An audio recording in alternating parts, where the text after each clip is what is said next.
Hey guys! Welcome to my channel at yan, magbablog na ako as I've promised this coming 2024. So, actually this is December 31 at pasasalamat muna. Ayan, kasama ko ang family ko at pupunta kami sa isang jinja or castle dito sa Japan or castle. So, yun na nga, nasa biyahe kami at look at this view guys. Hindi ko mapigilang hindi ko na. O, diba? Kitang-kita sa mukha ni Evangelita. Anyway, I'm Eva Ricamara Abe here in Japan. And this is my channel. Please follow and subscribe. So, yan na nga at ang saya-saya niya, diba? So, ito na nga. Nakarating na nga kami. Ayan na nga. Dito kami nagpunta. Unang-una, pasasalamat or bilang pag-close ng 2023 ay nagpunta kami dito ang pamilya sa Ginger at bilang pasasalamat na rin sa buong 2023. At panibagong 2024 ay masayang pamilya, magandang pangangatawan, ang tanging hiling ko sa aking pamilya. So yun na nga, let's proceed ha. Kasi alam nyo ba kung ilang guidan to or hagdanan? Ayan lang naman ang aking aakyatin. Actually, yung mag-ama ko nag-aalala sa akin yan. Kasi actually, alam nyo ba yun? Alam nila na hindi ako maano sa hagdanan talaga. As in, hikain ako eh.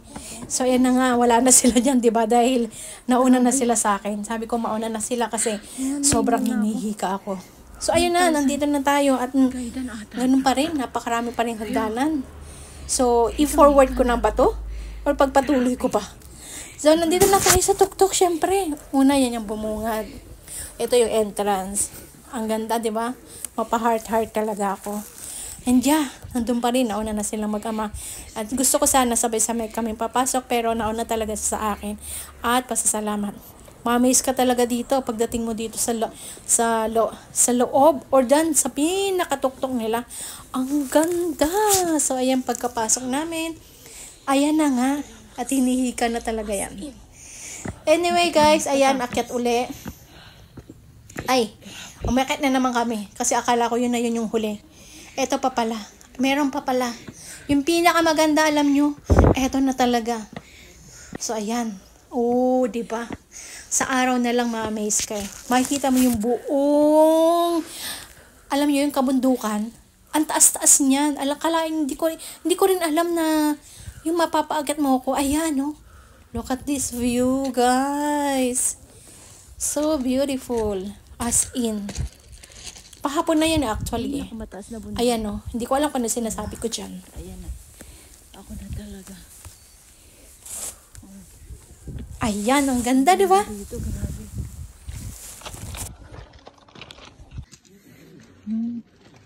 So, alam nyo ba yung bilog na yon? May bibilhin tapos parang palayok siya. Ipapashoot ng anak ko. Then, hindi siya nakashoot pero ang ganda ng alam niyo yung malapit-lapit na and then nag-onigay. Siyempre sila. Ayan. Ayan na nga.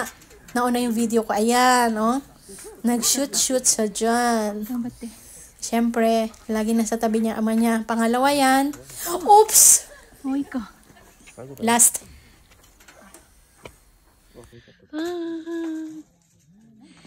Daijoubu.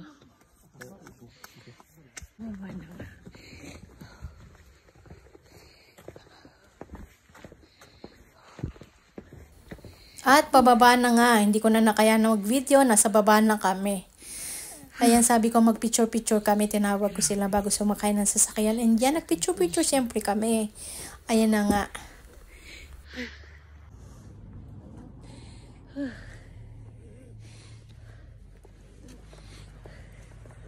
At pagkatapos namin doon, nagdiretso kami sa Sushiro or Sushiyasan dito sa Japan. Yan ang aming dinner.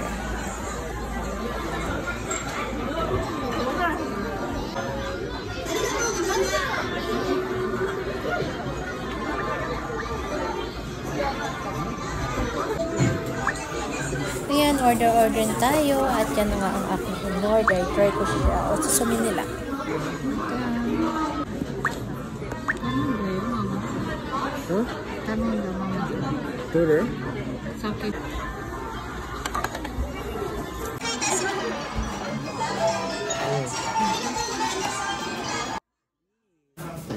At Bilang pagsalubong sa 2024, ang traditional dito sa Japan, traditional is kakain ng mga soba or udon. Ayan, ito yung aming pinaka-lunch nung January 1 or December 31. I think, hindi ko na matandaan. So, ayan ang sa anak ko. And then, syempre, yung asawa ko is sobrang, alam nyo na, napaka-supportive sa anak niya. Siya ng itlog na yan. And then, sa akin is, ayan yung mag-ama ko. Pogi nila. So, ito yung akin, soba. Mas favorite ko talaga ang soba kaysa sa udon. Kayo rin ba? So, ayun na nga. Kain-kain muna tayo.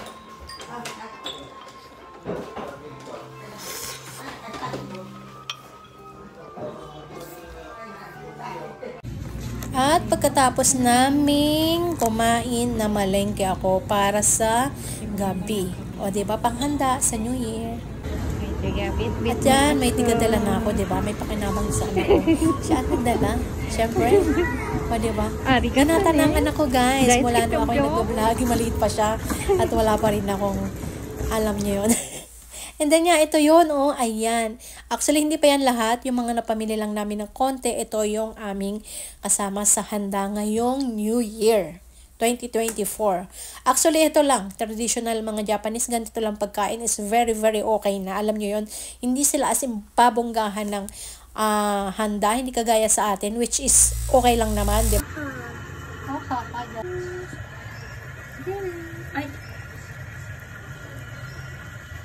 So, January 1st, nagpunta kami sa pamilya ng asawa ko sa Tokyo at sa Oka. Ayan, magpinsan sila. And then, nasa biyahin nga kami, natutuwa kami sa Densha. Or train dito sa Japan. Mahaba kasi sa Tokyo kasi siya eh.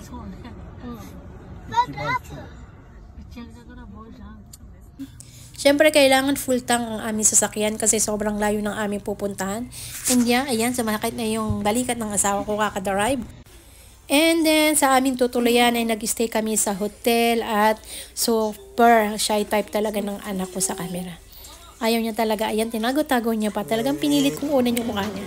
And after that, na January 2, ayan, nagala na naman uli kami. Nagpunta kami sa Ginger. Nag-coffee muna kami kanina dyan sa Starbucks. Dyan talaga. So, ayan, naglakad-lakad na kami. At sobrang daming tao talaga dito. As in, ito yung pinakasikat sa Tokyo na Ginger or temple na pinupuntahan traditional ng mga Japanese. So, ayan na nga. Siyempre, hugas-hugas ng kamay para mawala ang mga kasalanan. Charing. So, ayan, traditional to sa Japan. So, ayan, syempre, nasa Japan tayo. Kung ano traditional nila or policy, gawin din natin. Kasi matagal na rin ako dito. And look at the people, guys! Napakadami. Ayan. Bumili rin kami ng umamori. Ayan, bumili kami yan. And then, napadaan kami dyan sa may takoyaki. Nung pauwi na kami, bumili kami ni jowa or ng asawa ko ng takoyaki ng Tokyo. Actually, ano lang yung pamilya lang. Sa tabi-tabi ng kalsada, gumagawa sila. So, yun na nga. And ayan, pauwi na kami at napansin ko yan. Ang ganda. Tingnan nyo. Nag-iba-iba yan yung bilog na yan. May snow, other color or whatever. So, ayun na nga. So, diba, puro pagkain ngayon, 2024. Nung 3 ata to, dinner. Ayan, napakain yung anak ko ng ramen. So, nag-ramen kami. Ano pa nga ba? And look at this. Ayan, nalagyan mo yung itlog. Ang sarap nilang chami tayong biyernes. Masarap sa kami yan sa neta.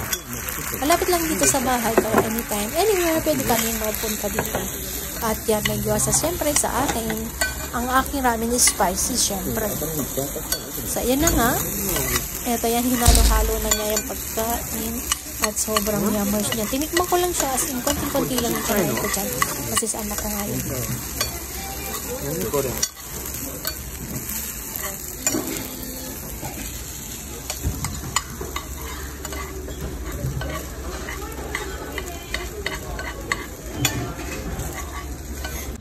And guys, kagabi lang to, actually 5 ng gabi.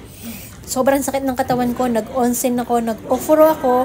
Well, bawal ang camera dito, kaya pasilip-silip lang ang ating camera. Ayan, kumuha ako dyan, nagbayad ako, nagkamali pa nga ako, nakuha ko 8,000 is pang 8 times. I mean, yung gano'n yung aking punta.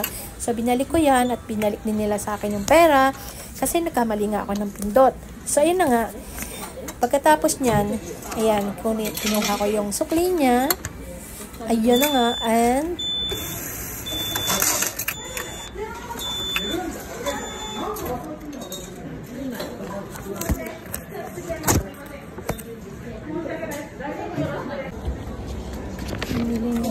So, ito naman is pagpamamasay, another bill.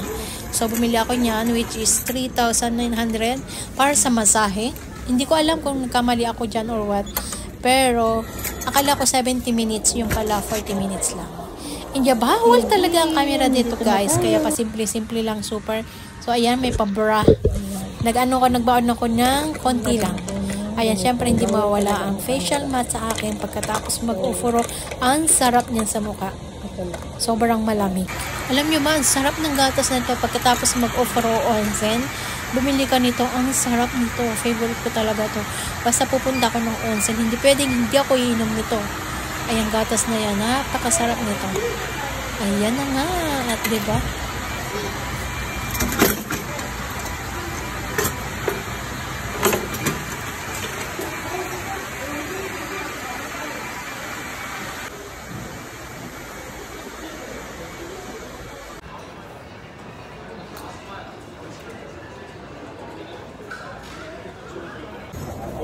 Katapos ko mag-onsen ay pupunta na ako doon sa aking pina-reserve na massage. So, let's go! Ay na nga.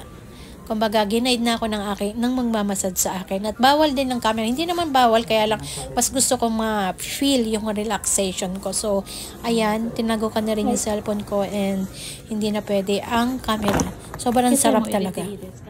Dahil wala pa si asawa. Nagpahatid lang ako sa asawa ko. Siyempre, habang nag-iintay at nakatapos na rin sa massage, mas gusto ko pang umupo dito.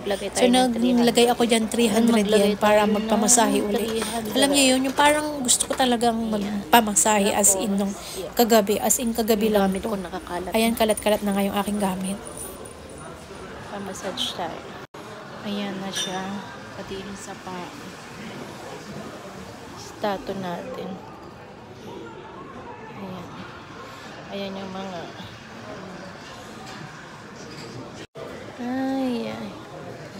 Sarap ng buhay pag ganito. Sa Lunes, And yeah guys, dito na muna magtatapos ang aking video. Thank you for watching. Please don't forget to subscribe.